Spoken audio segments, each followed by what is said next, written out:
চলো বন্ধুরা, আজকে একটা নতুন রেসিপি নিয়ে আসছি তোমাদের জন্য। এঁচোড়ের তরকারি বানাবো। তো এঁচোড়টাকে প্রথম আমি ছোট ছোট করে কেটে নেব। তারপর দেখো প্রেশার কুকারে আমি এটাকে 2-3 সিটি মেরে নিয়েছি। তারপর দেখো কড়াইতে আমি তেল নিয়ে নিয়েছি। এখন দেব ফোড়নের জন্য সব রেডি করে রেখেছি। তেজপাতা, পাঁচফোড়ন, তারপর শুকনো লঙ্কা দিয়ে দিয়েছি।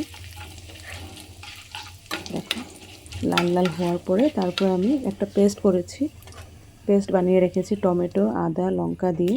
আজকে কিন্তু আমি কাঁঠাল তরকারিটা একেবারে নিরামিষ বানাচ্ছি। এটাতে রসুন পেঁয়াজ কিছুই দেবো না।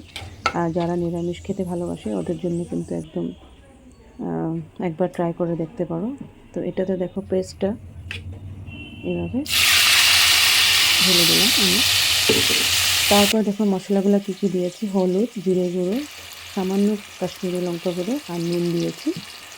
তারপরে দেখো এইভাবে ভেজে নেব মশলাটা ভাজা হয়ে গেলে, দেখো এটা থেকে কিন্তু ভাজা হয়ে গেলে তারপর আমি সিদ্ধ করে রাখা এঁচোড়টা দিয়ে দেবো। তারপরে ভালো করে মিক্স আপ করে নেব।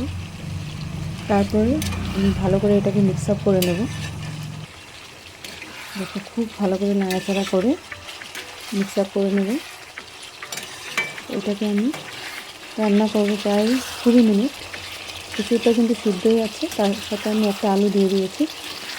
আলুটা দিলে ভালোই লাগে খেতে। আর তারপরে দেখো এইভাবে মিক্স আপ করে একটু ঢেকে দেবো। প্রায় 20 মিনিট এটাকে রান্না করবো আমি। আমার কিন্তু ভীষণ প্রিয় এই এঁচোড়ের তরকারিটা, আর আশা করি সবারই ভালো লাগে এঁচোড়ের তরকারিটা।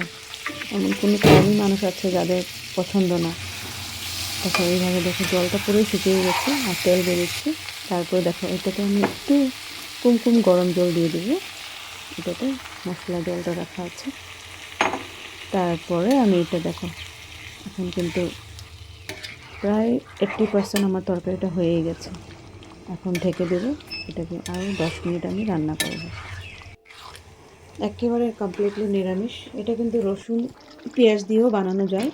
একটা মানে মাংস তরকারি একটা ফ্লেভার আসে, কিন্তু আজকে আমি একদম কমপ্লিটলি নিরামিষ বানাচ্ছি। তারপরে দেখো এটাতে একটু ধনেপাতা দিয়ে দিলাম, গরম মশলা দিয়েছি আর একটু ঘি দিয়েছি লাস্টে। খেতে কিন্তু খুব দারুণ হয়েছিল, তাই ভাবলাম তোমাদের সাথে একটু ভিডিওটা শেয়ার করি। তো কেমন লেগেছে রান্নাটা বলবে অবশ্যই। ঠিক আছে বন্ধুরা, আর ভালো লাগলে একবার ট্রাই করবে।